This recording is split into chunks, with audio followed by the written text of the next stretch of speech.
Welcome back into the Rowdy Studio. I'm Stephen Levine. This is Tom Vandervoort. Denny, we hardly knew ye. Well, you know, Denny is probably done. Denny's done. And it's kind of amazing to think about. He comes to Martinsville, actually proves, thanks to 2 speeding penalties, that he's really good right, at Martinsville. Drive from the back to the front twice at Martinsville.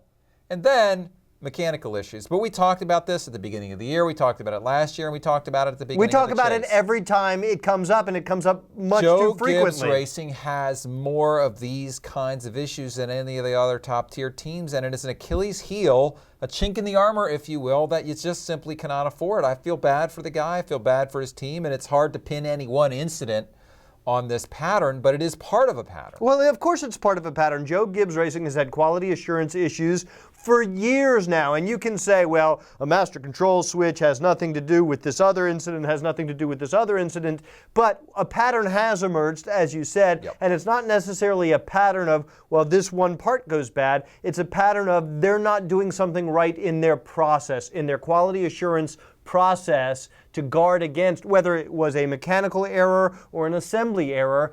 Or even a parts failure. I mean, I remember talking to Barry Dodson 5-6 years ago about getting ready for big races and magnafluxing all the different parts that you were going to put in the race car to make sure that there were no internal problems. Magnafluxing? I don't even know what that means. It sounds dirty, I gotta say. Well, it's clean, actually, because you have to keep everything very, very clean. You've been in those race shops. I mean, you know the attention to detail that goes in there. It does not look like your neighborhood garage. No, I'm not saying they don't pay attention to detail, JGR, but I am saying even the switch, remember the switch to TRD, and we thought, well, maybe that'll eliminate some engine issues, and they've had problems. Kyle Busch has had problems.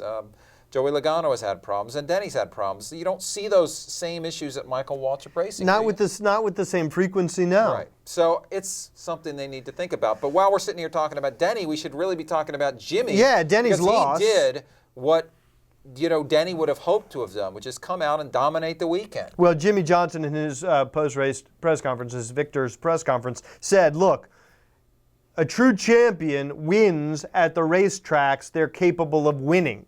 Well, then they better watch out because he's going to win again at Phoenix. Exactly. He's won 4, I think, previously at Phoenix, and Jimmie Johnson. He's won a lot at Phoenix. I think it might be more than 4. Jimmie Johnson took control of this chase. He's now back atop the point standings. Well, now let's just hang on just a second. No, he took control. But will you stop with the gesticulations? He's put 2 points between himself and Brad Keselowski. Yes, but if you look. Brad Keselowski, wait a second. No, you wait a second. You wait a second. 3 races to go. Yes. And let's compare 2 points. Let's compare stats, No one's shall we? going to say that Jimmie does not have an advantage. However, he took control. 2 points is not control of the chase. Keselowski's right there. They're going to Texas.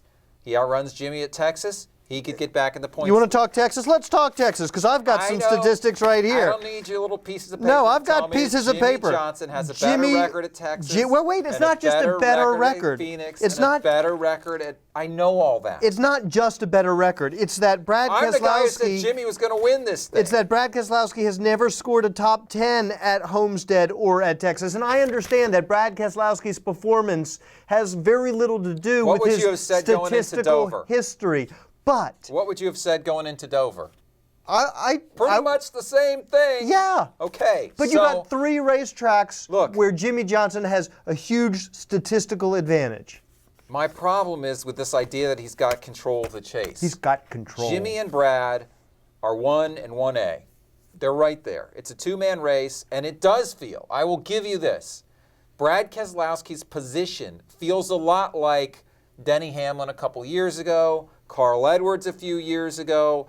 The runners up to Jimmie Johnson have seasons and chases a lot like Brad Keselowski. They outdo themselves. They perform better than their season average. They show up at racetracks where they normally don't. They're running great. They're hitting on all cylinders. The only thing that prevents them from winning a championship is Jimmie and the 48 team is just plain old better. And not only that, they don't crack under the pressure. So yes, Brad Keselowski's got a major problem. And that problem is the 4 and the 8 next to each other. Don't get me wrong. I would love to see Brad Keselowski win this championship. I think he still can. Not because I have anything against Jimmie Johnson and the 48 team, but just because it was such a cool story, and I really do like Brad Keselowski. I like what he brings to the sport. I think it would be great to see him win a championship.